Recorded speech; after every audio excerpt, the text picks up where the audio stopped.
Mas continue em espírito de adoração e oração a Deus. Pode ficar tranquilo que eu não vou ficar nervoso se eu ver você balbuciando em seus lábios alguma coisa para o Senhor, amém? Então, tenta se aquietar um pouco, mas não para. Sabe quando a gente fica meio que stand-by, a gente não desliga. Você vê a luzinha lá, está pronta. Qualquer coisa, aquilo que é maior vem. Então joga no modo stand-by, não desliga. Fica conectado. E não se preocupe com os balbuciados do teu espírito. Com aquilo que Maneco estava falando. Quantas vezes nós ficamos só entoando e guardando a atmosfera dentro em nosso espírito, enquanto Deus está se movendo poderosamente também fazendo outras coisas. Bendize, ó minha alma, ao Senhor, e tudo o que há em mim, bendiga o teu santo nome. Bendize, ó minha alma, ao Senhor, e não te esqueças de nenhum só de todos os seus benefícios. Nós estamos falando de uma atitude de adoração a Deus. E de alguma certa forma, a palavra diz que em parte nós conhecemos, mas em parte nós profetizamos. Imagine se nós agora no ministério do Espírito Santo, do que diz respeito ao amor de Deus e aquilo que Deus tem para as nossas vidas, nós em parte conhecemos e em parte profetizamos.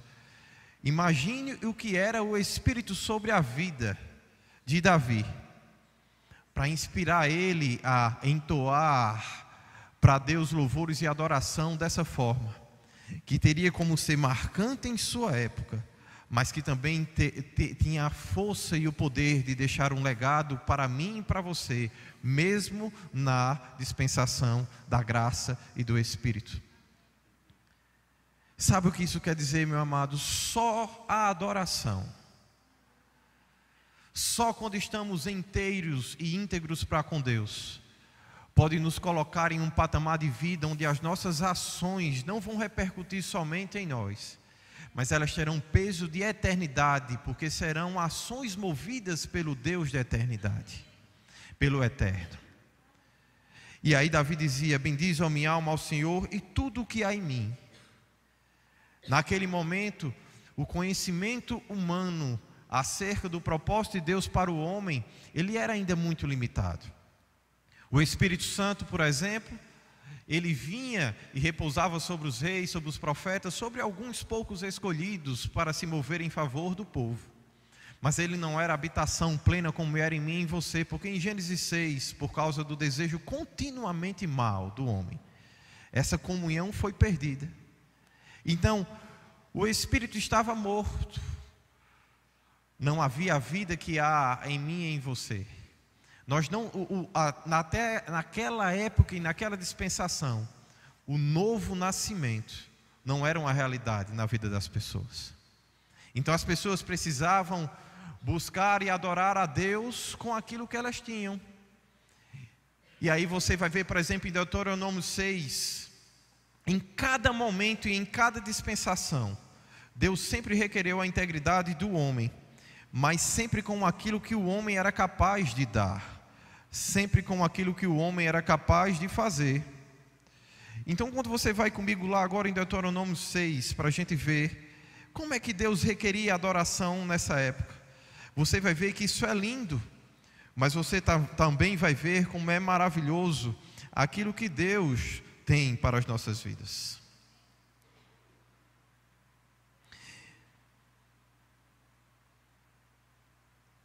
E ele dizia assim: ouve, pois, ó Israel, versículo 3, e atentem cumprires, para que bem te suceda, e muito te multipliques na terra que mana leite e mel, como te disse o Senhor Deus de teus pais.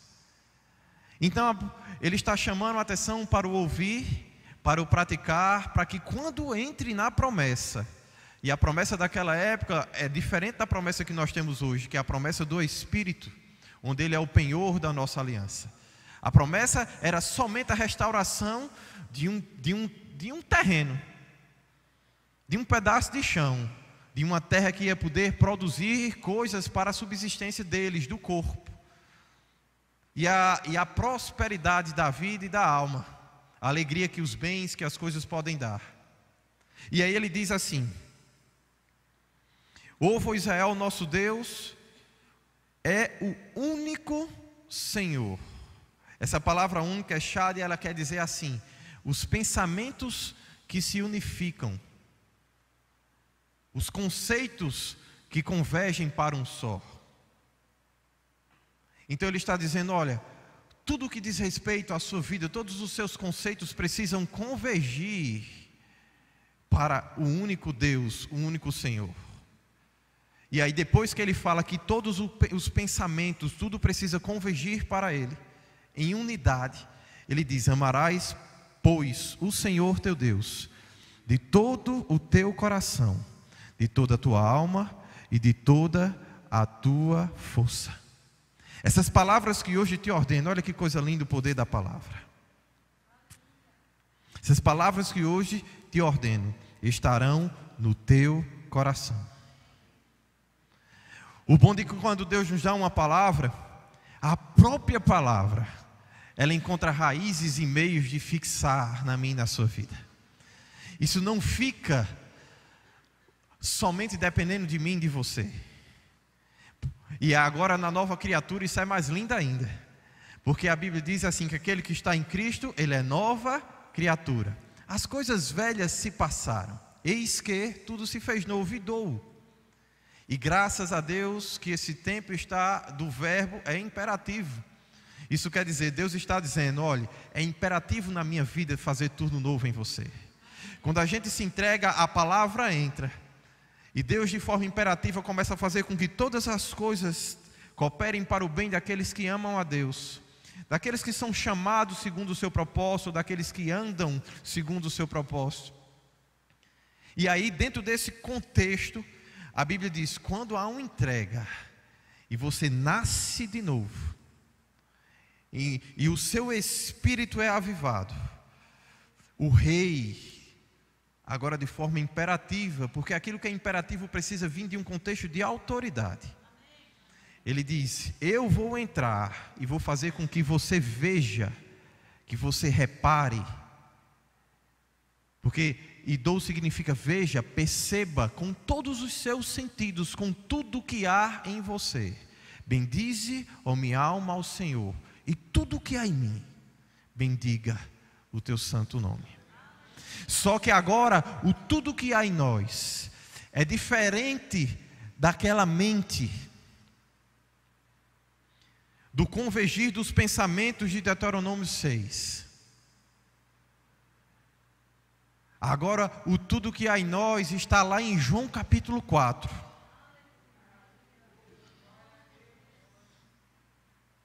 Na nossa adoração agora é diferente. Antes era: olha, Ele é o único Deus. Convija os seus pensamentos, os seus conceitos. Faça com que os conceitos da sua vida fiquem em torno dEle. E ame-o de todo o seu coração, com todo o seu entendimento, com toda a sua força. Então, o conhecimento ia trazer algo ainda mais extraordinário e maravilhoso. Porque a Bíblia diz: conhecereis a verdade, e a verdade vos libertará. Aquele conhecimento e essa atitude do povo de Deus fez com que se fosse preservada uma linhagem para que o nascido e o escolhido viesse. E quando o escolhido veio, ele trouxe novamente a comunhão com o Espírito. Porque a adoração verdadeira que Deus tanto anelava e tanto esperava, agora ela é possível para mim e para você. Ela é possível para a igreja. Até então havia uma preparação da parte de Deus para que tudo que há em nós pudesse bendizer o seu santo nome. E uma cobrança da parte de Deus, porque naquele momento ainda só era possível no âmbito dos pensamentos, dos conceitos. No contexto do Espírito ainda não. Então Deus deixa bem claro, porque Deus sempre vai querer tudo que você pode dar.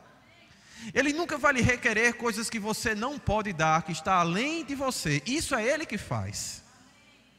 A Bíblia diz que Ele é quem faz além do que pedimos ou pensamos ou imaginamos, segundo o poder dEle, que por graça e favor opera em nós. Então isso quer dizer, você pode dar mais do que você é capaz, claro, mas não porque você está dando, porque existe o poder dEle em você dando.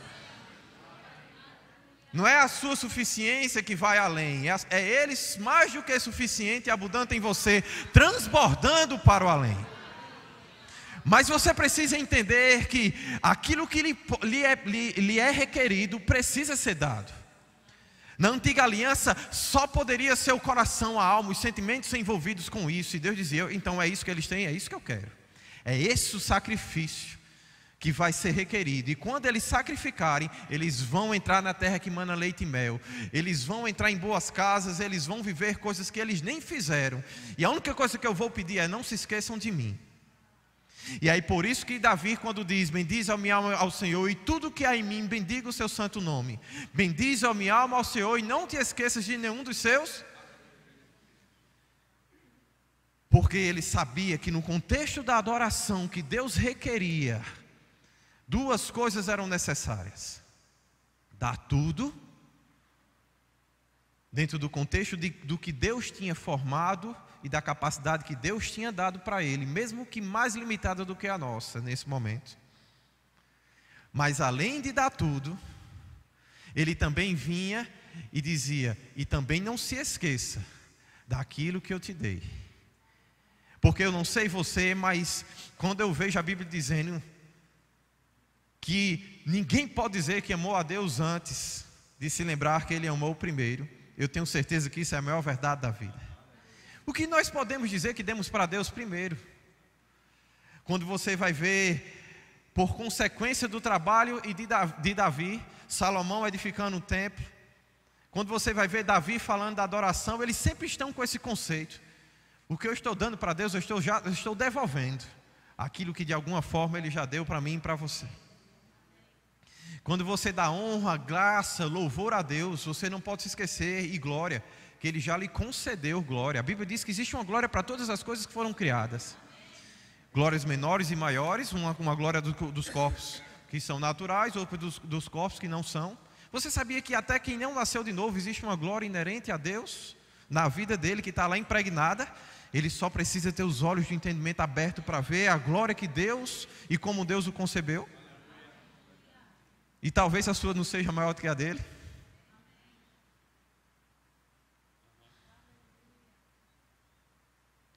E aí, dentro desse conceito, Deus está nos chamando agora para um patamar de adoração diferente. Algo novo e uma expectativa no coração de Deus que Jesus veio estabelecer. A adoração no Espírito. E aí no versículo 20, nossos pais adoravam nesse monte. Vós, entretanto, dizeis, em Jerusalém é o lugar onde se deve adorar. A adoração era focada nas coisas que podiam ser tocadas. Deus visitou esse lugar. Ah, meu Deus. E olha que engraçado, mesmo os discípulos, depois que ouviram isso, quando Jesus é transfigurado, e eles começam a ver a glória de Jesus que eles teriam nos novos céus e na nova terra, eles pegam e fazem, Deus, vamos santificar, vamos fazer umas tendinhas aqui, vamos ficar por esse lugar. Eles estavam muito conectados àquilo que eles conheciam, porque era pelo conhecimento que eles poderiam adorar a Deus. Mas a Bíblia diz que esse conhecimento ia trazer uma nova liberdade, conhecendo a verdade e a verdade nos libertando. Deus profeticamente estava mudando a forma de se relacionar com as pessoas, estava trazendo novos conhecimentos, novos atributos. Por isso que nós estamos falando que você tem que mergulhar profundo. Temos que largar o medo de entrar na presença de Deus, de ver o mundo espiritual, de interagir com essas coisas. Eu tenho falado com muitas pessoas que às vezes Deus dá visões e elas vêm com essa, mas pastor, eu estou com medo porque eu tive essa visão. Não, você não tem que ter medo, você tem que ter força e ousadia para entrar no mundo espiritual, para interagir com Ele, favorável àqueles que Deus nem amou. Mas pastor, você não sabe o que eu vejo. Às vezes eu vejo demônio, e isso é um dom de Deus. A Bíblia diz que existe mesmo esse dom, o discernimento de espírito. Quando você vê eles, também peça para Deus de mostrar os anjos. Você não lembra lá não? De Elias? Espera aí, Deus, ajuda esse rapaz aqui, de Eliseu. Vamos mostrar para ele também ali os contos de chão do nosso lado. Quando o mundo espiritual se abrir, se não for tão bom aquilo que você vê, peça para Deus lhe mostrar o que ele está fazendo. Porque a Bíblia diz que tudo coopera para o bem daqueles que amam a Deus. Pai, eu te amo, eu quero ver você aqui também nesse negócio. Vamos interagir junto. E eu não sei se você ouviu, teve uma hora que eu chorei demais aqui no culto hoje de manhã. Porque eu via lá do fundo vindo a voz dos anjos. E eles cantando e adorando. Eu disse, pastor, o senhor está ouvindo? Ele disse, eu estou ouvindo, os anjos estão cantando. E eu dizia, meu Deus, que coisa extraordinária. Sabe, o mundo espiritual está interagindo comigo e com você. Agora excede o nosso entendimento. Conhecereis a verdade vai libertar você como? Trazendo a dimensão que excede o entendimento. Trazendo a vida do Espírito e da inspiração. Trazendo a verdadeira força e o vigor. Esses dias eu estava ouvindo um vídeo com o Rafael, o cara explicando o que para a ciência foi Jesus multiplicar lá as 6 talhas, multiplicar não, transformar as 6 talhas de água para vinho. Ele dizendo, a ciência sabe como isso aconteceu. Ele quebrou as estruturas da molécula, fissão nuclear, e depois ele fez uma fusão nuclear, pegando essas mesmas moléculas e estruturando de outra forma. E aí ele quebrou as moléculas lá, quebrando lá os átomos, não sei o que, assim, coisa simples, coisa básica. A ciência entende esse negócio, como ele multiplicou. Fácil. Né? A gente só não sabe de onde veio tanta força, de onde foi tanta energia. Porque precisava de mais ou menos, era o quê? 200 milhões, era isso? 200 bilhões, né? 200 bilhões da estrela da nossa Via Láctea. Precisava só da força desse trem aí para poder fazer o que ele fez. Para fazer todas essas quebras de molécula e construir tudo de novo do lugar. Para fazer 3 cestalhas de vinho. A ciência precisava disso tudo. E ele só dá fé do coração. Ele só do Espírito da fé que diz, crie, por isso falei. Se disseres e falares com o monte, erga-te, lança-te no mar. E crer no teu coração que se fará como se você fala.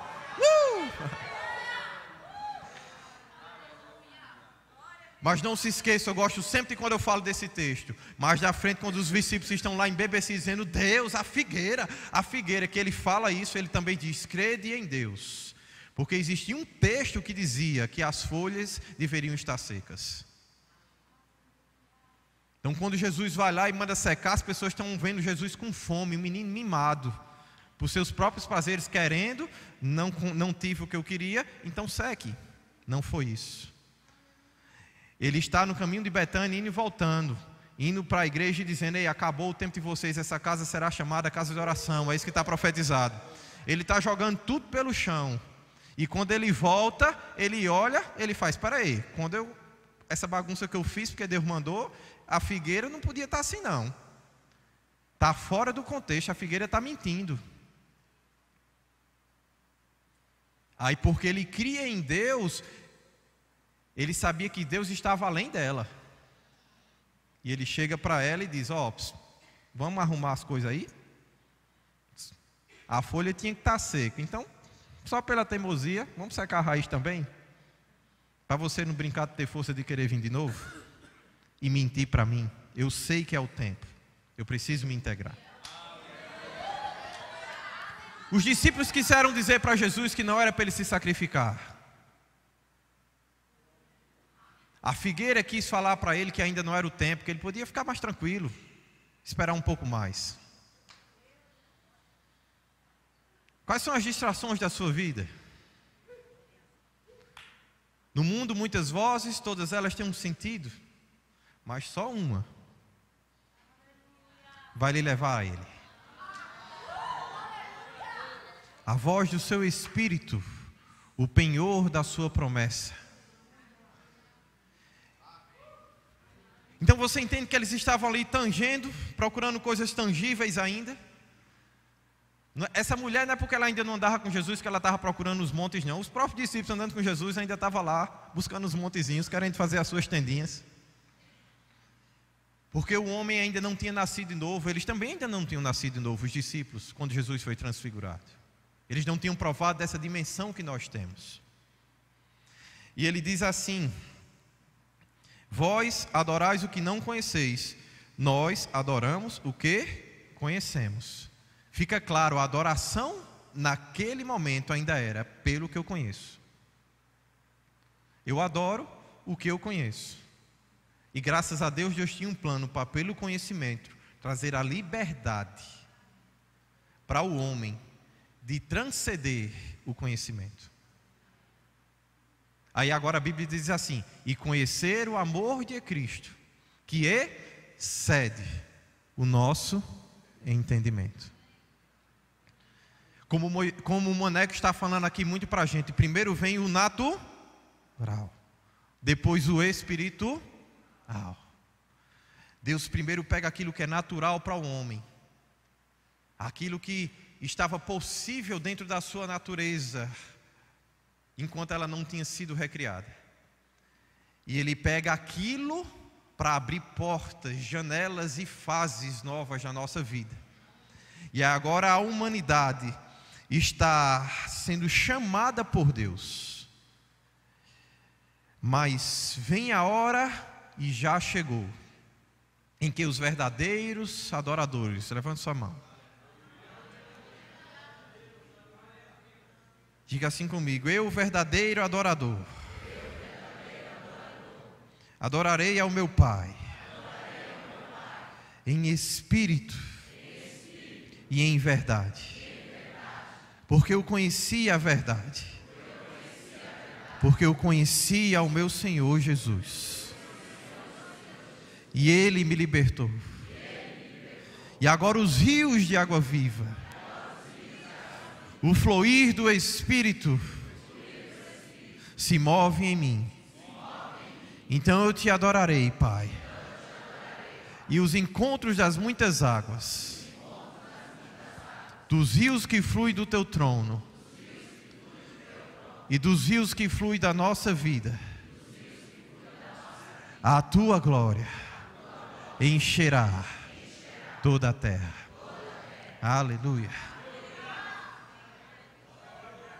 Aleluia.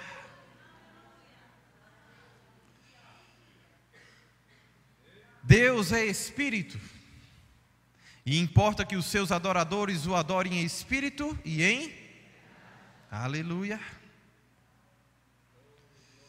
E ela disse: eu sei, Deus, eu sei, Jesus, vai vir um Messias aí chamado Cristo. Quando ele vier, ele vai anunciar todas as coisas. E eu acho massa. Jesus disse: eu sou.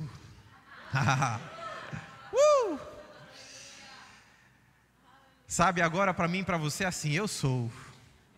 Porque assim como Ele é, somos nós aonde? Aqui nessa terra. Sabe, as pessoas estavam esperando um anúncio, mas na verdade Ele nos fez cartas vivas, escrita não pela mão de homem ou por uma tinta qualquer. Ele nos fez a própria expressão da comunicação daquilo que é divino. Jesus disse: eu vou fazer mais do que um anúncio, eu vou criar modelos, eu vou personificar isso em você.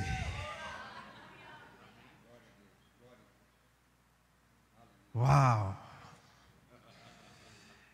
E depois disso, começa algo crescer dentro do seu espírito em Jesus.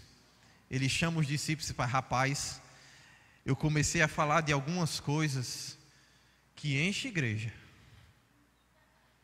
Eu comecei a falar de algumas coisas que atiçam a fome e a sede das pessoas. Porque quando eu falei de uma tal de água viva, ela está querendo esse negócio. Sabe aquelas águas que nós estávamos ouvindo ontem? E a fome que eu aticei é de algo tão grande dentro do coração do homem, que vocês podem pedir a Deus mais gente para trabalhar, porque a seara é grande, está faltando gente aqui agora. E a Bíblia diz que aquela mulher, acesa por aquela fome, traz toda a cidade aos pés de Jesus. Tanta gente que já não era mais possível aos 12 tratar e lidar com as situações. Agora, somente as palavras que são espírito e vida, e um grande mover do Espírito para tratar com cada um, porque não era mais possível aos 12 tocá-los. Sabe, Jesus em alguns momentos ele dizia: "Ei, vão lá de 2 em 2, expulse os demônios, cure, faça as coisas em meu nome, faça as coisas em meu lugar." Em alguns momentos Jesus pegava eles e fazia com que eles se movessem em favor da vontade e do reino. E era assim que geralmente Jesus ia para as cidades. Jesus ia e dizia assim: ó, vai na minha frente, começa a falar, faz alguns sinais. Quando você estiver lá, que eles começarem a ficar encantados com a situação, você diz: calma, o melhor está por vir, vai vir alguém maior do que eu. Mas quando ele foi falar de adoração, não, ele fez: não, calma, eu sou aquele que estou possuído do Espírito. O Espírito habita em mim ainda, não habita neles. Então, para tratar desse assunto e para libertar uma cidade em adoração, ei, preste atenção. As curas, o libertar dos demônios, faziam grandes coisas nas cidades e atraía pessoas para Cristo. Mas a fome de adoração, a Bíblia diz, que fez com que toda uma cidade uníssima se colocasse aos pés dele. A devoção a Deus ainda é maior do que os sinais e aquilo que Ele faz. Eu quero levar muitas pessoas para o reino de Deus. Então Deus me dá dom para curar, me dá dom para isso. Ele pode fazer isso, mas a sua fome por Ele ainda é maior para isso. Aí Jesus diz: isso é comigo, porque eles ainda não entendem isso, mas eu entendo. Tanto que nesse mesmo contexto ele diz: olha, vocês ainda não entendem a comida e a minha comida e a minha bebida não. Porque a minha comida e a minha bebida é fazer a vontade daquele que me chamou. Você tem fome por alma? Então tenha tempo na presença de Deus. Se torne mais um adorador do que um buscador de dons espirituais. Porque os maiores dons não serão maior do que a sua adoração para atrair pessoas para Deus. E aí, quando você vê todo esse contexto, eu tenho agora um pretexto para deixar Maneco concluir. É a única ministração que eu não faço desfecho na minha vida, mas eu não vou além do que ele me permitiu. Amém.